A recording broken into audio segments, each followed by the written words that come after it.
No matter who you are or where you go, heading outside is always worth it. Welcome to Humans Outside, where we're using the Humans Outside 365 Challenge to build a life around spending time in nature while learning from fascinating outdoor-minded guests. I'm Amy Bouchatz. I've let curiosity be my guide as a journalist for 18 years. But life, including my husband's war injuries, had burnt us out. So we moved sight unseen to Alaska to see if a change of scenery and new focus on outdoors was just the shift we needed.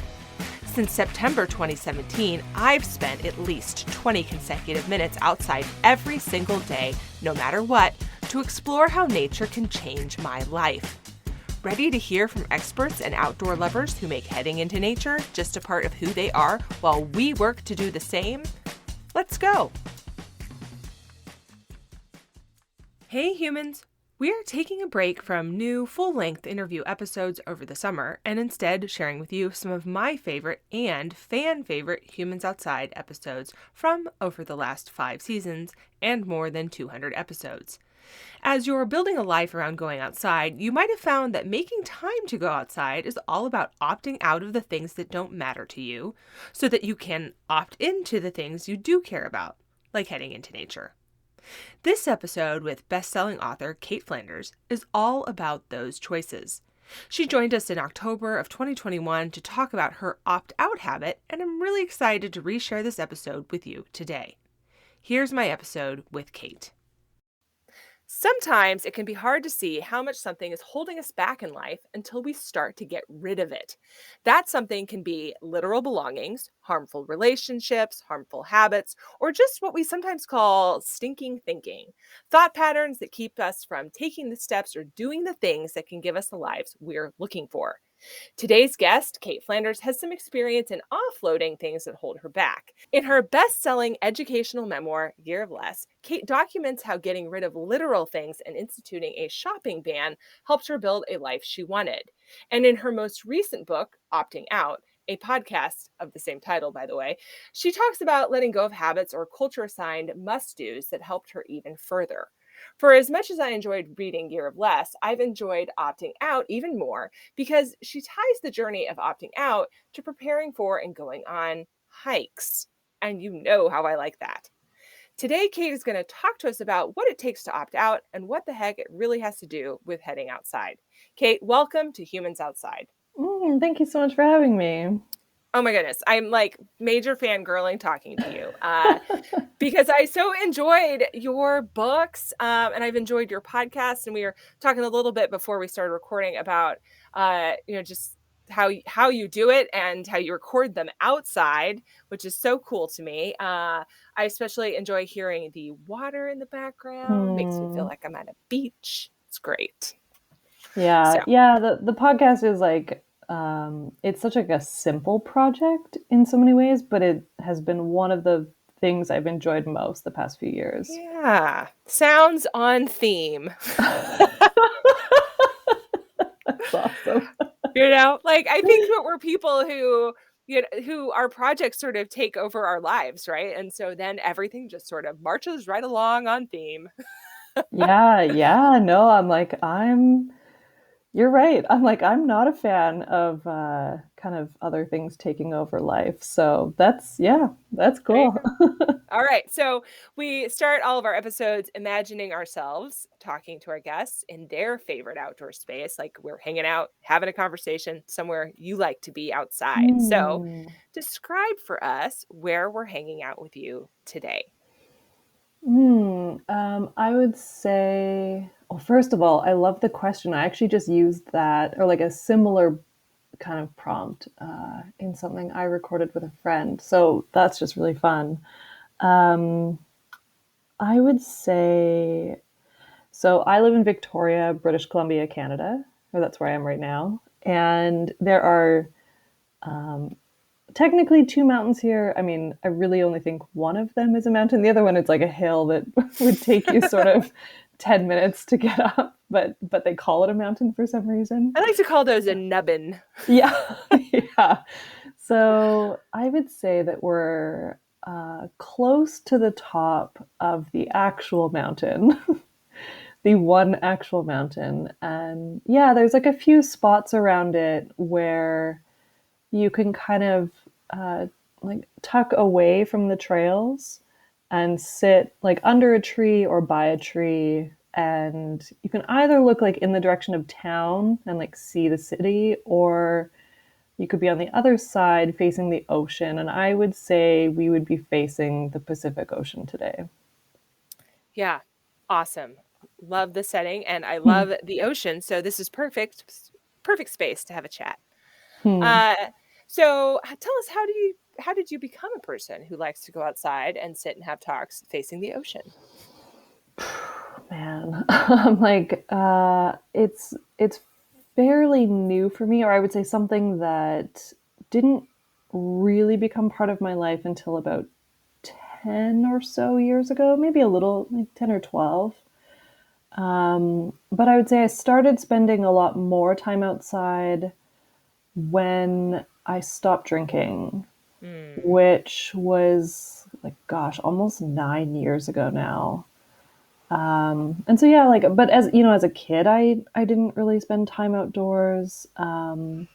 I was someone who I would say just like I was like what I now know is like I had a lot of perfectionist tendencies, and so I wouldn't try things that were going to be hard out of fear that I wouldn't sort of do it well, which is so fascinating because of course now we can look at like I don't really know what it even means to be good at the outdoors, but Yeah. I yeah, when I was a kid, you know, like if people had sort of said, "Do you want to go for a hike or do you want to even yeah, just go down to the beach?" I just wasn't really interested. I would often say no, or I would say yes to like the few places I knew. But yeah, I didn't spend a lot of time outside as a kid, and yeah, and then I don't know. I think things shifted a lot for me when I stopped drinking. Partially, it's like my social life changed. You know, the people I hung out with changed. The things that we did changed. Hmm. But I also just I think I think what was happening is that I needed and then was enjoying the feeling of getting into my body, Hmm. which I think is something I had avoided up until that point. So yeah, Yeah. Yeah. Okay, so we'll talk more about that here coming up because we're going to yeah. touch on opting out of that kind of stuff. uh the part of British Columbia you call home, and I referenced this earlier, is incredible and Mm, long and bushy. It's like a lot of. I drove through there, and I got to tell you, like, you get out of beautiful British Columbia, and now you're in like wet British Columbia. mm. Yeah, I mean, I think most of BC is probably wet, other than part of the interior, which is literally a desert. Yeah, yeah, But yeah, yep, yep. yeah. Okay, so before we talk about heading outside and how that meshes with opting out, like I want to give people a big picture overview of your story, and assuming they haven't read Year of Less like I Yeah. have, or opting out. So walk us through just that longer view story, if you don't mind, how you got to getting rid of so much of your belongings, doing a shopping ban, opting out, all that jazz. Yeah, gosh. I mean, the decluttering and the shopping ban happened at the same time. The idea for the shopping ban came first. Although, I mean, like, I technically started on the on the same day, but Mm, the idea for the shopping ban came first and really came from a place of, backtracking it even further. When I was in my late 20s, I was maxed out with close to $30,000 of debt, and I mm, and I say maxed out just because like I that was like what the banks were willing to give me. You know, that was my credit card limits and right. line of credit and all of that. And I got to a point where I literally had $100 left in total amongst those limits. So I essentially at that point, I laugh now because I'm like, it was kind of like I did a shopping ban, but I wasn't calling it that. um, Mm, I was just, being maxed out took me to this place of like being extremely motivated to pay it all off because being maxed out felt so horrible. Mm. Like I had so much shame about it. And yeah, and just like was also so scared of it. Like I was so scared that that was going to be it for me. Like I just would never be able to kind of have a good financial future. And so I was really aggressive and honestly like too aggressive in my approach. But I ended up paying all of that off in 2 years. And so getting back to sort of baseline of zero within 2 years. Mm. And then what happened is that I basically went back to spending all my money. So I wasn't going into debt, but before, where I was putting upwards sometimes of like 55% of my income towards my debt repayment every month, Mm. I just went to spending all of it. And I think like I really can only look at it in hindsight and make some assumptions, but I think it's because I was just so hard on myself that I wasn't actually learning anything about money in Mm. that process. Like, I was just honestly kind of punishing myself. Like, I felt all this shame, and I think I was just kind of punishing myself, paid it all off, and then I didn't really have any sort of like goals of what I wanted to do next, or didn't know what my values were, didn't know what I was, I don't know, like working towards. And Mm. yeah, so I kind of went back to spend or just spending all my money, and I did that for a whole year. And I would just say that I used to blog about all this stuff very publicly. Like I used Mhm. to share Mhm. my budgets every single month on my blog. For And accountability? yeah, yeah, and just Yeah. it was something I had done while I was paying off my debt, and so it just like carried through. I don't know, I like it was interesting at the time. There were a ton of people doing that. Like there was personal finance blogging was like a thing, and Right. there were like a lot of people doing it.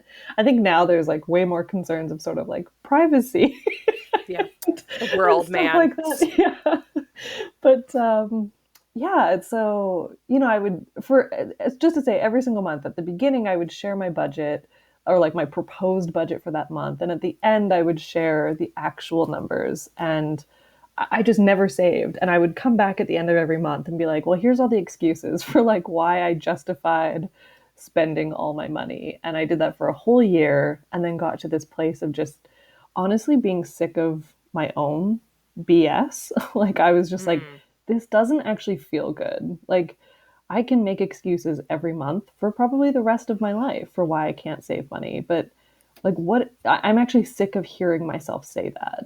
Like I'm sick of hearing myself just talk about why I can't save, and I want to try something different. So then I came up with this idea of just like, what does it look like to not shop for Mm. a year? And I didn't identify as like a huge shopper, but just knew like, I do absolutely or did have like a lot of mindless spending habits, and Mhm. was just like, what if it looked like, what would it look like if I, pulled all that out, and it was like I could only, buy groceries and whatever the essentials are, and replace things if I absolutely need to, but you know, not buy books, start using the library, et cetera, et cetera.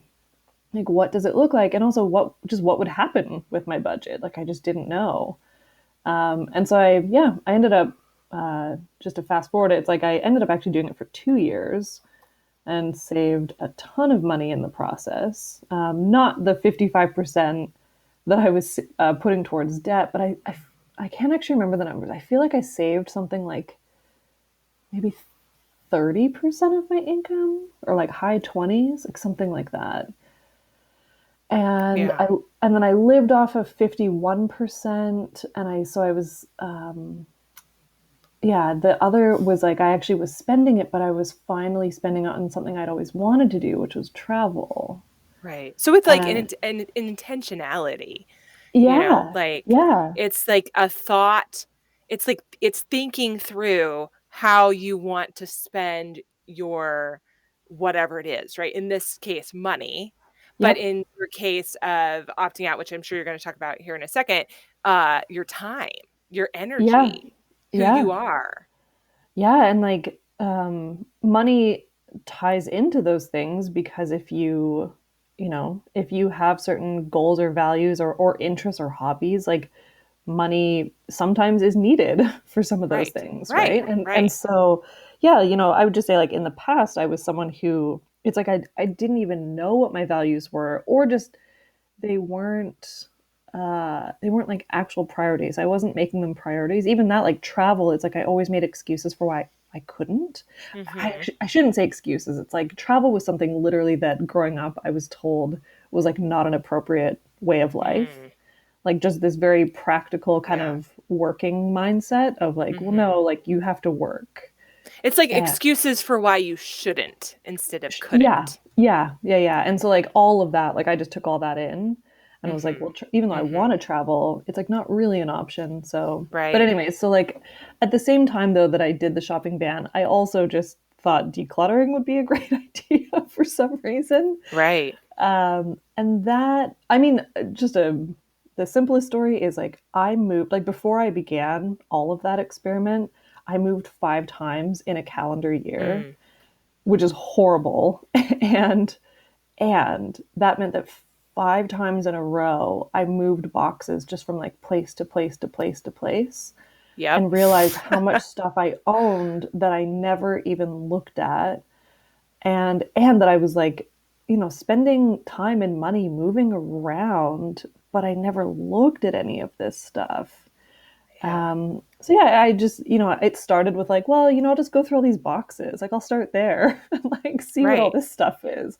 And then it just like continually carried through. And yeah, I'm like now I own maybe like 15% of what I used to own. Yeah. Um, so yeah. Yeah, so, it's interesting because one of the things we've been talking a lot off and on in this particular season of Humans Outside is this idea of the stories we tell ourselves. Mm, Um, and those that could be a story like, I'm not somebody who travels. yep. I'm not somebody who, saves money. I'm not somebody who can go outside. I'm not somebody who hikes. Like all of these sort of it's like negative self-talk, but it's more than that. It doesn't have to be negative self-talk. It's just self-talk, right? Yep. And it's just the narrative that you've built who you are around. And I think the decision point there is having us taking a beat and saying, is this true or is it not true? Yeah, or even like, what are the stories I actually want to be saying? Not even like in Yeah. this present moment, but say like 6 months from now, a year from now, 5 years from now. Like, who do I actually want to be? And like, even if I maybe don't know how to do it, like, if those are the goals, like, yeah, how does life slowly shift and change to ultimately get there? Hey humans! Did you know you can officially join the Humans Outside 365 Challenge and score some really cool and exclusive challenge swag, including a finisher medal and a decal on humansoutside.com/challenge? You'll also get an outdoor challenge guide written by me for you, an exclusive challenge tracker, and insider info all year long. You don't want to be left out of this. There is never a wrong time to join the Humans Outside 365 Challenge. So get going. Join it today. Go to humansoutside.com/challenge to learn more now.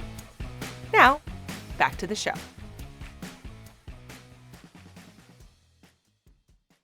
Yeah. Okay. So let's talk about opting out. Uh, what might make somebody focus on opting out and or of opting out of a specific thing, right? So because it doesn't have to be like this blanket, I'm not gonna shop for a year, right? Or like Right. I think you and I are people who are given to sweeping decisions. Like you're like throw it all out, right? And I'm like, we're not just going outside, as a personal habit. We're doing it every day for a certain amount of time, for X Yeah. period of time, right? Like it has to be couched as a challenge for me, or I'm like not that into it. Okay, so but some people are not that dramatic. All right, Yeah. so what makes somebody focus on opting out or opting out of a certain habit, or like how do you get to that decision point? Yeah. I mean, like, it probably first should just, talk about what opting out even means. Like, to me, I think, Yeah. like, I would say I would define opting out as honestly just like changing paths in some way. And so that can be quite simple, Mm. or bigger. Simple being like, I don't know, like, yeah, I don't know, maybe like making a decision like, I'm not gonna buy books even just like until I've finished all the ones I've read. There's like a little Mm. challenge, or like there's like little ones, or I don't know, something kind of small, but still it can feel big when you're getting started, is maybe saying like, I'm no longer going to use like one of the social media platforms. Like maybe this one I don't want to keep using. Yeah. And then like bigger ones for me have of course been like, I'm not going to drink anymore. Hmm. I'm going to, yeah, I guess like take on some of the challenges like the shopping ban and stuff like that. But even ones like I've, quit. Or my career has changed quite drastically, I guess, like from what I thought it would be when I was young. I was certainly Hmm. sold the story that, I should just work for the government and get a pension and do that thing because that's what both of my parents did. And Hmm. so I did work for the government for 5 years. And then so the first opt out was that I decided to leave the government and go work in like the private sector. Hmm. And that was like a big thing, or like a big thing in our family. It was like, Well, it's like saying, that there's something different out there, right? yeah, It sounds like the way you're saying it sounds like it's not that big to other people, but like conceptually that is big, right? Because yeah, it's bucking your own culture yeah, for something that is divergent. And that's a yeah, big deal. yeah. Well, and because it does have less security, right? Like the realities with government, of course, like there are circumstances where there are layoffs, but honestly, like I was working for the provincial government and it feels like one of those systems that like, unless you did something really, really bad, like Right. once you're in, you're in. Like you can stay Yeah. until you want to go. So yeah, like there were some, bigger ones, and then stuff like, moving. I moved to different cities for work. That was kind of a big thing, and then ultimately, I guess like the bigger ones later were like quitting all jobs to be self-employed, and then giving up my home to travel full time. And Hmm. so like there's been just like a a lot of like mini opt outs along the way, or like there's been a lot of steps to get to some of the bigger ones or where I'm at now. But I mean, I talked to a bunch of different people for the book, and I feel like there are a lot of different reasons or kind of things that people would notice in themselves that would help them get to the place to make the decision to make a change. Hmm. There was everything from like, you know, it could even like be you're just really excited about this idea, and like maybe there's fear, but once you get to the place maybe where the excitement weighs a little more than the fear, then you would make the choice. It could be actually that like it's the opposite, and like things are really bad because of the choice that you've made, or like you're really unhappy in your life right now in some way, and can see quite clearly what like one or two things would drastically or even just potentially drastically improve it. So just to say like it doesn't all have to be bad, which I think was a helpful thing for me Hmm. to learn in the process, and also to reflect on and be like, yeah, like choices I've made, it's not all because there are negative things happening. Like sometimes it Right. is because like things can be pretty good, but you can still know that it's not exactly what you wanted. Like you're still finding that like you are living this way maybe for a reason that maybe it worked for a period of time, but it's actually not working for you anymore.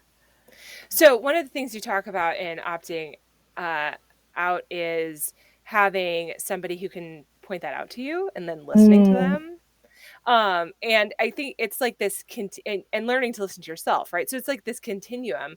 So I like to think like I go outside every day. I don't try to. I actually do it. See, there's a yeah, story I tell myself, right? Like I'm trying, but no, it's a habit. Okay. yeah. So I go outside every day. And doing that is a choice that takes saying, what else am I doing that is keeping me from heading out the door right now? Mm, And they're not bad things usually, right? There are yeah, things like deciding that my house could really use to be vacuumed. Um, or that I'm playing a game with my kids or whatever, right? Or I'm relaxing on the couch. All of these things are good. Yep. But they're things that are keeping me from making the decision to head outside in that moment. Um, they are habits that I have that keep me from doing the thing I want to do, which is going outside. And it's not to say there's not room for all of those things. It's just they all need their turn. They don't need to be precluding each other. Yeah. Yeah. Uh, yeah, and that's a big, it's like having the mindfulness to see that is a learning process. And the people who come alongside us to point out maybe something that's keeping us from doing that thing we want to do are such a critical part of that.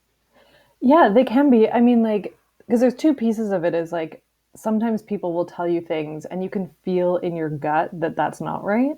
Right. Like Mhm. sometimes people will share things like, oh, what if you did this? What if you did that? And, or yeah, like, or I think, this one thing could be holding you back or something. And like sometimes you can feel in your gut, like, that didn't feel great. Or like, that's feedback maybe I didn't ask for in this moment. Right. Um, but I do think there's a difference with like the people who are maybe sharing like advice based on what they would do Mm. versus the people who do know you, Mhm. right? I'm actually thinking more like the people who do know you. I think that there is a kind of an approach in the communication that's helpful of just like asking people if they want to hear that first.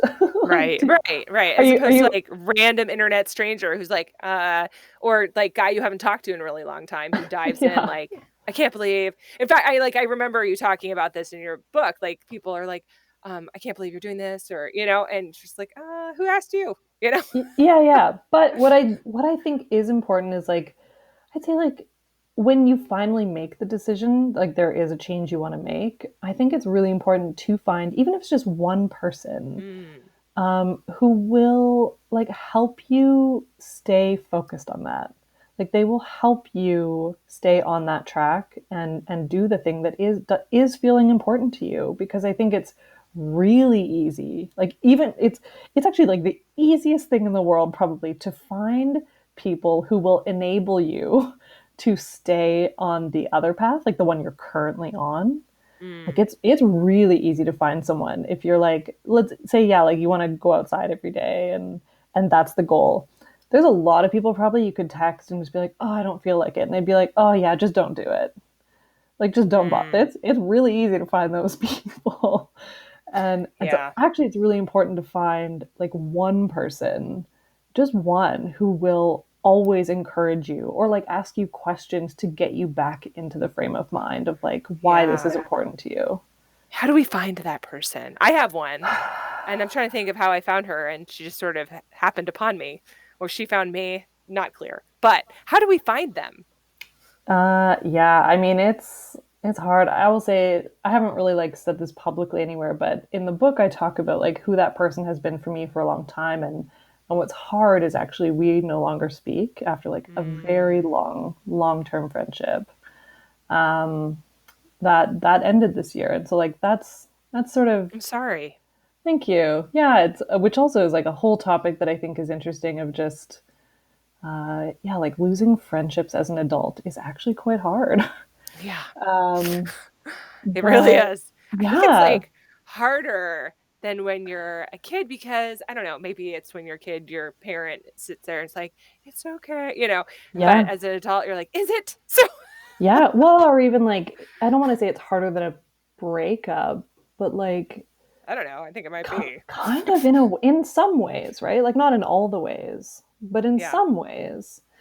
Um, but what I can say is I don't think it's that you just sort of magically find this like special unicorn friend who does this for you. I Mm, do think it is a relationship that you both create together. And so like hmm it takes work because not um yeah, it's like not just that you find like a special person, it's that you put in the work into the friendship to consistently say to them, like, here's what I need. Like, Hmm. I need you to help me stay on track. So when I do call you or text you and say that I want out of this, I need you to come back at me and tell me no. Like, Right. I need you to help me stay on this. And so it takes yeah, effort on both people's side, I would say, and which also requires, just like vulnerability and humility and Yeah. all of it. But it takes two people. Yeah, and having like the a touchstone with somebody who has the same priorities you do. Like the other thing Mm, is relationships grow. Hopefully, you don't lose a friend, but they change. yeah, So absolutely. somebody else can shift into the role where your priorities and their priorities align. The person who is that person for me, her name's Holly, and she's actually Mm, she interviewed. She's a journalist like I am, and she interviewed me for my own podcast as the first episode of this season of Humans Outside because I wanted to talk about my experience of going outside every day for 4 years, and I needed somebody who was on the same page as I am. So we talk about that in the episode, so people can hear that.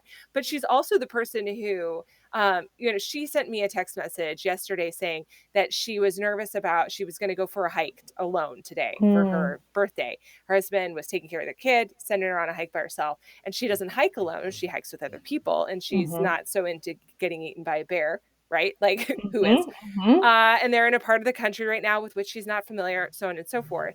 And so I know her well enough that she knows me well enough that she could tell me that fear. And I know her well enough that I could say, yo, you're strong, you're independent, you're capable. And when you get Yeah. to the top of wherever you're going by yourself, that's going to be a whole new moment for you where Mhm. you're like, oh, hey, I did not get eaten by a bear and I could do this. And that's such an important moment. Don't find a friend, go by yourself. Here's the safety precautions if you need them, but like do the thing. Yeah. And then I could tell her, here's a classically Amy thing I did today, which was I entered a pie in our local fair. Okay. Yes. Okay. Because I noticed that few people have entered pie this year. And also I thought maybe I would win due to lack of participation. And I have no shame. Okay. I love it. So at the time of this recording, we don't know if I won because the Okay. judging was last night and I haven't gone to see if I have my nice blue ribbon now. But like all I had to say was I did this because I thought that no one else was doing it. And she totally Mm. understood, like, yes, that is you. Yeah. So we have both an outside empowerment relationship and this understanding of your personality. But that's like something you develop over time, right? Yeah. And by doing Yeah. hard things together and all of those things. I think we've digressed a little bit here from our point, but No. I think it's I love this conversation. yeah, I think these are all good points. And I'll say it just like to sum it up is like I I genuinely like I guess people can opt out on their own, but I think that it's like a really special experience or like it adds to the experience if you do have people with you along the way. So, Mm-hmm. yeah. Yeah. Okay. So, talk to us about how you weave hiking into opting out. Like, how is it woven through this concept? Because you Mm, pair the two in your book and in your work. So, I want to like, how did we get to the point where that made sense, and yeah. why does it make sense? I mean, actually, this one's the simplest answer in a way, which like I normally give quite long-winded ones, but um, the simplest answer is that like I knew this was a concept I wanted to talk about, but I literally just was out for a hike one day and was paying attention to the inner monologue that happens for me. It's Mm-hmm. not so much anymore, but still even 2 3 years ago, the number of times I would go hiking and constantly, like the voice in my head would tell me that I could quit anytime. Mm. And just things like, no one would even know. Like, I'm out here alone. Like who's Right. gonna know? Or like it doesn't affect anyone. I can do whatever I want here. So like I could quit. And then actually how much work it would then take me to go, like, you don't want to quit. This isn't that hard. You only have like another 20 minutes up and then you're done. Like you're done like the hardest part. Right. But going back to the fact that I'm someone who was not very outdoorsy, Yeah, it took like actually a really long time to get to a place where I could just go out and be like, yeah, I want to do this. And that I wouldn't think, every time I was like huffing and puffing or struggling in some way, like that I no longer had those thoughts of, oh, Mm. I could just quit, I could just quit. And so, but anyways, in saying that, like I was out there finally kind of paying attention to how many times I was thinking like I just want to stop. And it just kind of clicked for me of like, I bet you no one knows that this is what's happening in my head. Mm. Like I bet you people would just look at pictures on Instagram and be like, Cait loves hiking. Like she just like runs and skips up those mountains. Yeah. And I'm like, actually, half the time I really want to quit. like, Right. and so it really started with that. Like it just I think, brought or like started to piece it together for me that opting out might look like something people do naturally or like it doesn't require too much effort. Mhm. Actually, there are a lot of ups and downs to it. Mm. And yeah, or just like it's not all easy. Like, and of course it's not. Like, first of all, you're trying to do something different than you've ever done before. Of course, that's not easy. But for me too, like when I think of opting out, or the examples of things I've done for myself, the hardest parts of it have also been that I like usually the decision I'm making, I don't actually know anyone in my life who's made the same decision. Right. And so when you don't have anyone to sort of use as an example to point to and say like, oh, I know this is going to work, or I know it's going to be worth it, Mm. that makes it even more challenging because it's kind of like the further along you go, you're really walking further and further away from like, what basically just like how you were told to live. Right. And so you're Right. walking away from the people who told you how to live. Yeah. Yeah, it's Yeah. the culture thing we were talking about earlier, Mhm. where it's a should've versus could've. Yeah. Yeah. Yeah, so I just had fun piecing together of like, okay, well, if I'm literally talking about like these are the ups and downs of it, what are like the actual ups and downs of a hike? Like what are the Mhm. kind of the spots on the map, or if you pointed at a even just a picture, like a kid's drawing of a mountain, like what would the ups and downs be, and just started to have fun with that Yeah. analogy. Yeah. Okay, so you do you didn't grow up going outside a lot, you said, but you do, of course, go outside quite a Mm. lot now as we are sitting looking at the ocean talking. Um, Yes. okay, so I'm wondering, if, people don't usually think about heading into nature as being something we do instead of other things, just in Mm. addition to them. Um, and I'm wondering if you approach nature specifically and opting out broadly as an either or thing, right? Like, is it can you Mm. pursue a life with a nature emphasis without opting out of the obligations or the things that are keeping you down, for lack of a better description? Mm. Oh yeah. Oh my gosh, you absolutely can. I think so. Like, Yeah. um, I mean, my commitments at the moment are fewer than some people. Like, I don't have kids. Hmm. And so that's like kind of one thing that I don't have to think about right now. But I also have a lot of friends and people in my life who do have kids, and they make going outside a huge priority for them. Right. Even I will say, like, I guess technically in the book, I talked about two people who I would consider sort of adventure partners, and one of them is still very much in my life. Her name's Pascal, and she is the mother. Like, she's my friend, but she's the mother of kids that I have always called my niece and nephew. Mm. And I'd say in the first few years of her kids' lives, she wasn't spending much time outside. It wasn't actually really an interest at that point. Right. But actually, for her, I would say, like, my reflection of all of the hikes we've been on is that she ultimately learned that it's the best thing for her mental health Hmm. and Hmm. and prioritizes it not only very regularly, but even in bigger ways at times of just, her and her husband will sort of coordinate in ways of saying, I'm going to go away actually overnight and do something. Like, I'm going to do an overnight backpacking trip or just go camping for a night or something. And you're going to have to deal with that. And he's like, yeah, Yeah. no problem. And they constantly make that work. And because they do it back and forth. Like, she'll tell him, like, he loves mountain biking. And so she'll say, like, go away, go mountain biking for a day or two, and yeah. So I absolutely think that it does not have to be either or. You can build it in, and then I mean, like as her kids have gotten older, also it's like I can see how that Right. has benefited them as Yeah. well, right? And also just like with kids in general, like ultimately the best thing we can model is like what it means to take care of ourselves Right. and to have our own like hobbies and interests and yeah, because like don't you want your kids to do that, you Yeah. know? So Yeah, in yes. fact, we were camping with my son this past week, but with both my kids this past weekend, and my 9-year-old is really just a very active dude. Mm.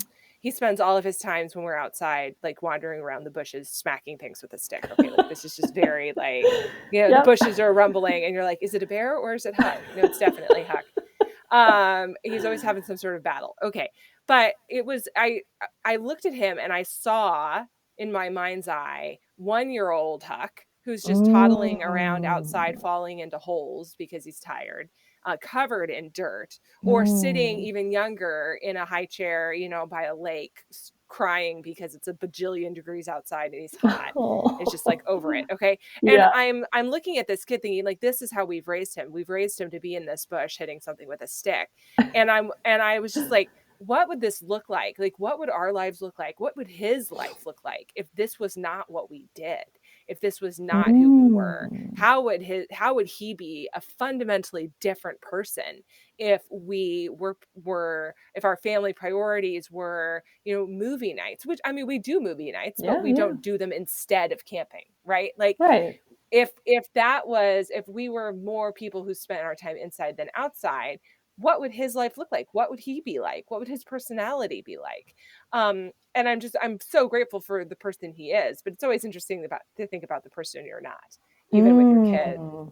And Oh, it yeah. was just such an interesting sort of like, just moment. I don't have an answer for that, right? But it was like, okay, like this is I meant to raise him to go outside, but I also never stopped to think about how ingrained it would be if we did it, right? That it would just be a part of who he is, Yeah. instead of making it like forcing it to be a part of who I am, which is what we've been at this whole time. Yeah. Right.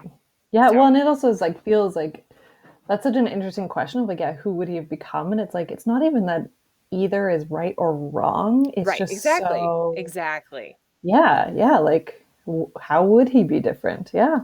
Hmm. Yeah. So, okay, so speaking of how you'd be different, do you find spending time in nature helps you understand what you want to opt out of, or gives you insight Mm. into who you are and what you want to be doing or what you need to be doing? And if so, why? Oh my gosh. That's a great question.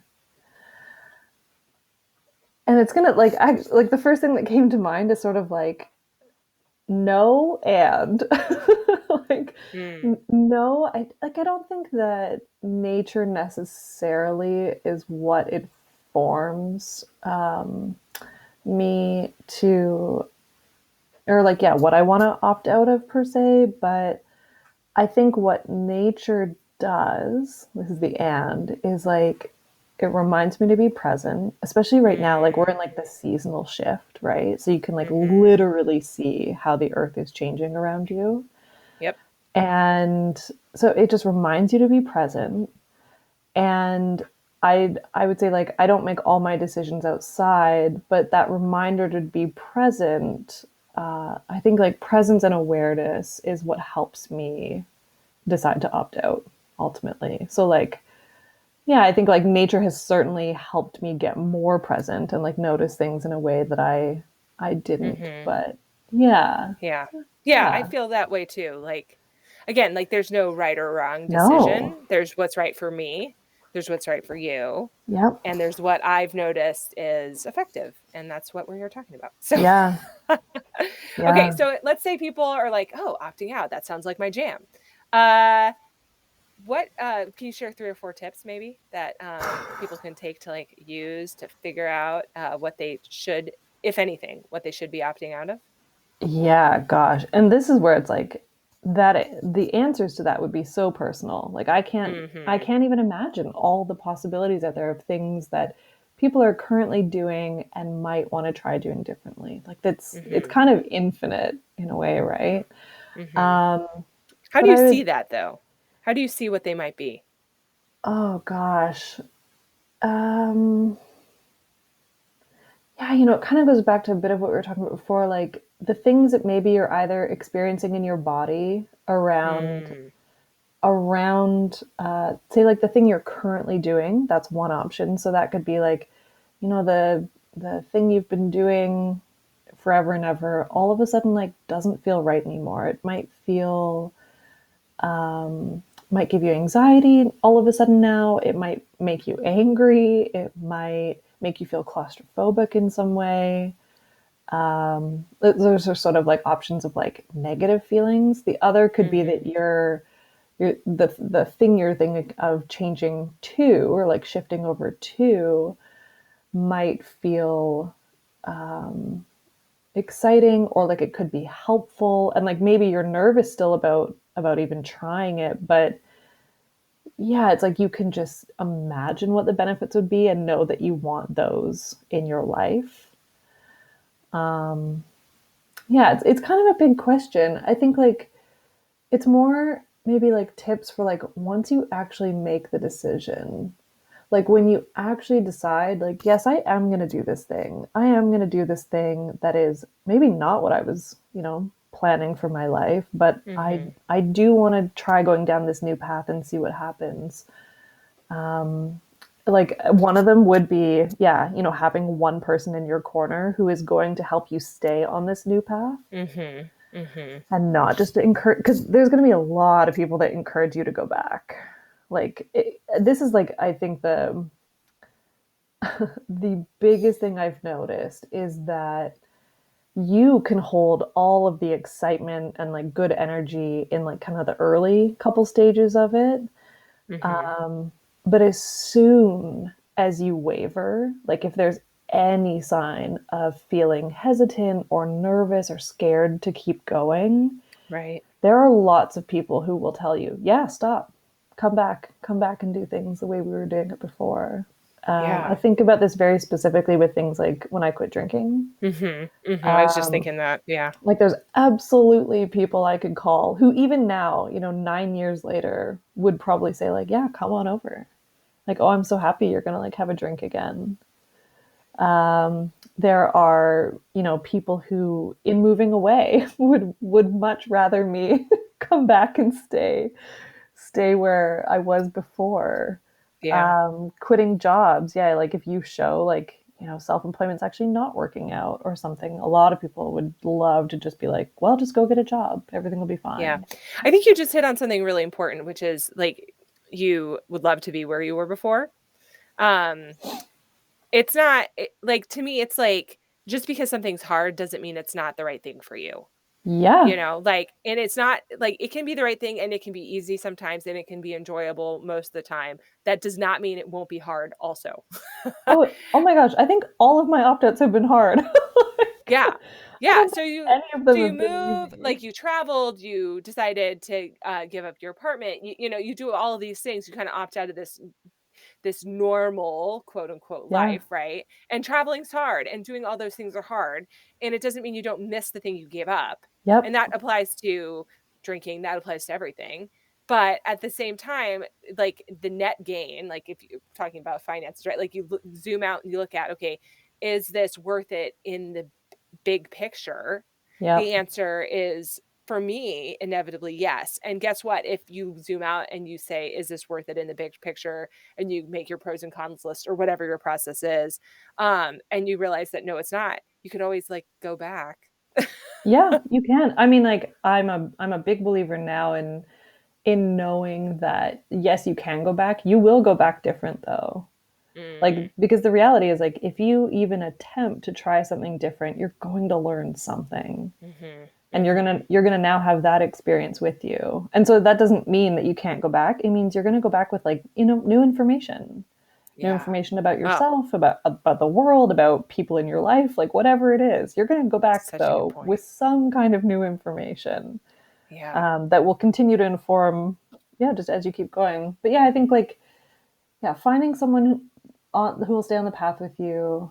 Um, I don't know. It's almost like being prepared that you're going to get some kind of negative feedback, or like you're going to get people who are trying to rein you back in. Like that just really means honestly that you kind of have to learn how to navigate those conversations in a way where you're like, not just like ending the relationships or like whatever, but like learning how to kind of speak up for yourself and say like, I'm so like, I appreciate what you're sharing with me. And like, what I really need is for you to help me keep going here. I'm kind of struggling, but I want to keep going. And like, those are vulnerable conversations.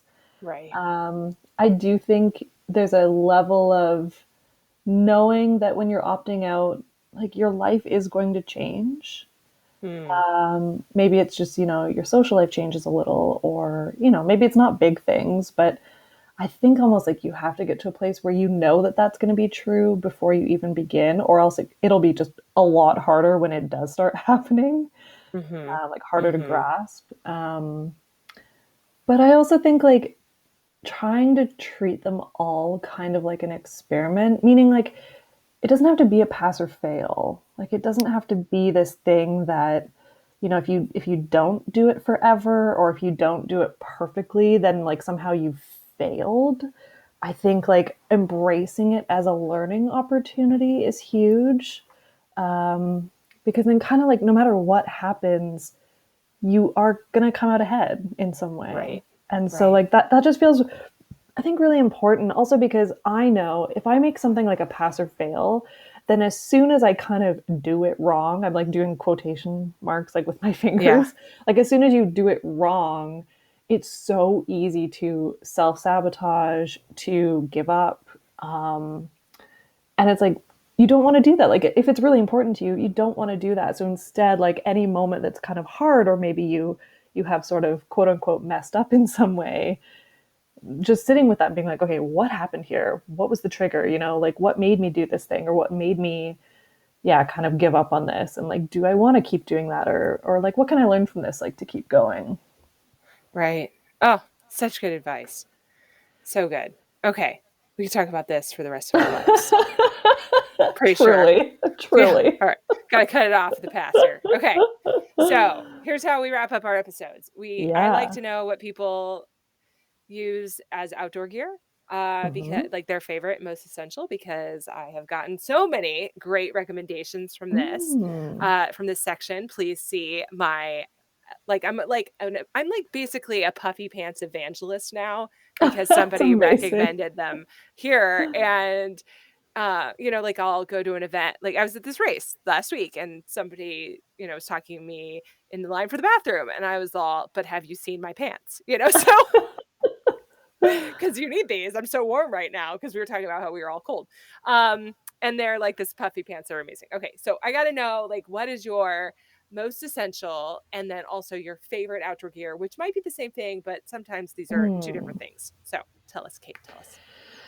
Yeah, it's funny because I was thinking about this. I'm like, I probably don't have the best answer in terms of like giving an actual product. Yeah, I mean, Um, conceptual is fine.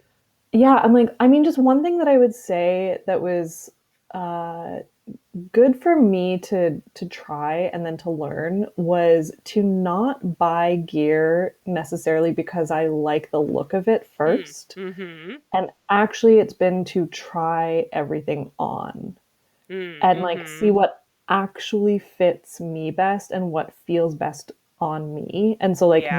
maybe that's not what I look at and I'm like, "Oh, but like this is the one everyone else has," or this is Right. like the color I really like, or Right. whatever. But actually trying things on. It started for me with like hiking shoes, like hiking Oh yeah. boots. That was the first for me where like if I had gone to the store and just picked what I liked the look of, I would have gone for something very different. And Yeah. instead, because I tried on like 6 or 7 pairs, it was really easy to go, well, these ones feel like I'm on a freaking cloud. Yeah. So I Yeah. need these aren't the ones I would have picked, but they feel Right. incredible. Yes, it's like, why aren't you cute? But no, you fit. I think this is regional too, because the things you see your friends wearing in one part of the Mm, country one, Not gonna work. very word, not gonna work for you. So I've just come Yeah. to terms with looking like a marshmallow all winter long and Yeah, not at all great. cute. And that's fine because I am so warm and happy. But like my friends in Texas, they don't look like a marshmallow. They look like they live No. in Texas. And that's okay Yeah. for them. And it's, marshmallowy for me, and we're all good, Yeah. Yeah. but that's how it goes. Also, I mean, and to your point, like fits you well, right? Because, Yeah. some brands, they just, I have like this incredible, like orangutan length arms. Okay. Okay. And I think, oh, like this fits my friend and it looks really cute. Well, the sleeves will be so short on me that the thumb holes will be up my wrist, like well up my wrist. You're like, that's not where thumbs are on my body. Um, but then a brand like I really like Mountain Hardwear, not because I Yep. think it's anything spectacular in terms of a brand, but because their sleeves are long enough. Right. Right. So it fits my body, and Right. so maybe the off brand fits your body, like the store brand, awesome if that's true because man, is that cheaper. Maybe some different brand fits your body. Mountain Hardwear fits my body. That's what I buy for me. So Mm. if you two have orangutan arms, guys, just look into it. The struggle's real. Amazing. The That's struggle, I have, like, awesome. very small lady hands, okay? Very, very tiny hands on the end of extremely long arms. I have no idea what's going on over here, but Oh here my we are. gosh. So I love so it. you'll find me in extremely long arm coats and very tiny gloves. It's just who I am as a person. Anyway, okay, so we've been sitting here chatting and, imagining ourselves with you, on top of your one actual mountain, looking at the ocean. Yeah. But walk us out with maybe imagining a favorite outdoor moment that you have. Like if you close your eyes and just think about Mm. somewhere that you really, like just some, like, I don't know, happy place, something you go back to, a moment in time. Where are you? What are you Mhm. doing? Walk us out with that. Mhm. Yeah, I am on like, if we're talking about that, honestly, one of the best moments I've ever had was, okay, so I was living in Wales for kind of the latter half of 2019, Mhm. Mhm. and there was a day that I went out, hiking on the Wales Coast path with my friend Rachel, and we came up like, we were coming up this hill, and I was looking thinking, like what is ahead? I also like I probably should have been wearing my glasses, but I wasn't. But I'm like, what is up ahead, you know, up there? Like there's something up here, and I mean there's not really a lot of trees in that part of the world. And so I'm like, what is this like thing that's just like in the middle of the path? And as we got closer, it was a wild horse. Okay. And as we got closer and closer, like there was like five or six of them, and like they're so relaxed and just like let you walk right up to them and pet them. And yeah, just like these wild horses just out there, and like we're like on the like the coast path, hence the name, is like next to the sea. And so like all you see, like I have all these pictures and videos of just like horses as though they are looking out at the ocean view. And you're just Hmm. like, this is wild. Like this is like what kids' dreams are made of. Yeah. You know, like just going out and there's just like ponies that want you to pet them. Like, what is that? It was so cool. Oh, what a great moment. Kate, thank you so much for talking to us today on Humans Outside. I know I could talk to you all day. I don't know if people want to listen to us all day, so we'll just we'll spare them. But if they want to see more from you, how can they find you? Tell us, like, how can they find you on Instagram? And of course, they can buy your books anywhere books are sold. Yeah, yeah. I mean, yeah, Instagram's the best. It's the only platform I use. So just at Cait Flanders there, and yeah, or I guess the podcast. The podcast is a thing. All right. Opting out. Yeah, So yeah, absolutely. We'll link yeah. all of that stuff in the show notes. Thank you so much for your time. Thank you, Amy. This was really fun. Thanks so much for listening to this week's episode of Humans Outside. If you've enjoyed this episode, give us a little love and leave a rating and review to make it easier for others to find the podcast too. What you say matters. It really truly does make a difference. And until next time, we'll see you out there.